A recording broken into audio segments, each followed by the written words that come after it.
I don't really remember how I got to Keith's studio, but I got his number somehow and went down to his studio. He was sort of all ready for, he just sort of sat down and went through all these poses, so I really didn't have to do anything. It was one of the easiest photo shoots I've ever done. He's another example of somebody I would have liked to have seen, you know, what he would be doing now, and a lot of good for the world too. This was an assignment. I went down to his studio one night. Basquiat was in a very dark mood, and you know, I think it was when he was really having a hard time with drugs. And there was a delivery, and he left the room and came back, and he was in a better mood. But I think I caught him in a very dark moment. I mean, I would see him out at night, and he was happy. You know, he seemed happy and everything, but he was really struggling.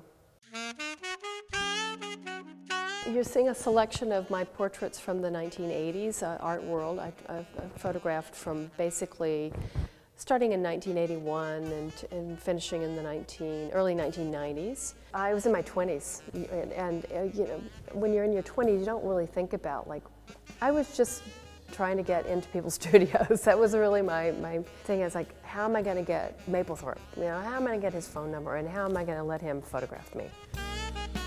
I gained interest to this group of artists by first photographing Francesco Clemente, and then from there on, since he liked the photographs I took of him, he would say, oh, you know, I think you should go photograph Julian Schnabel or whoever.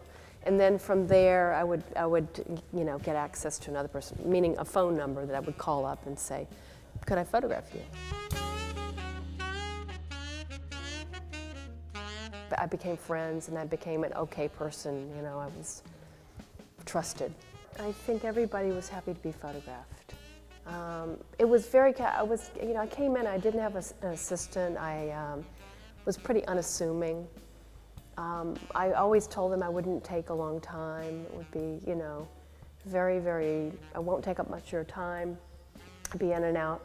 And so that was my reputation. So I don't think people were scared of me in any way. Like, oh God, what's she gonna do? She's gonna make me, you know, work all day. But no, it was quick. It was a challenge. It was really, and also I have to say, for me, as a shy person, it was a big challenge. I generally try to draw something spiritual out of them, something deep. It was important for me to photograph them wherever they were working or living, because I would immediately get a sense of what they were about. You know, whether it was a book that was on their table, or some furniture, or something they were eating in the kitchen. I would make a comment, and it brought them out of themselves, and I was able to have a dialogue.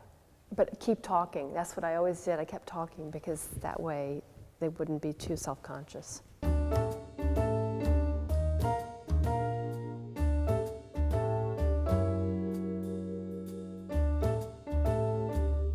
I was scheduled to photograph Luigi Antani in Rome, and my friend Samia Saoma set up the shoot. René Ricard just sort of crept up from behind, and he snuck into the picture, and I love that.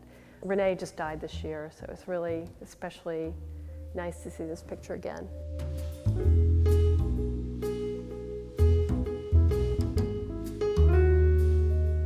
The pictures have been, they're printed, they're digitally printed, scanned from negatives and printed digitally on a cotton paper. To leave a picture unframed like this, you can really get close to the photograph. You can really almost feel like you can jump into the photograph. But don't touch them, please.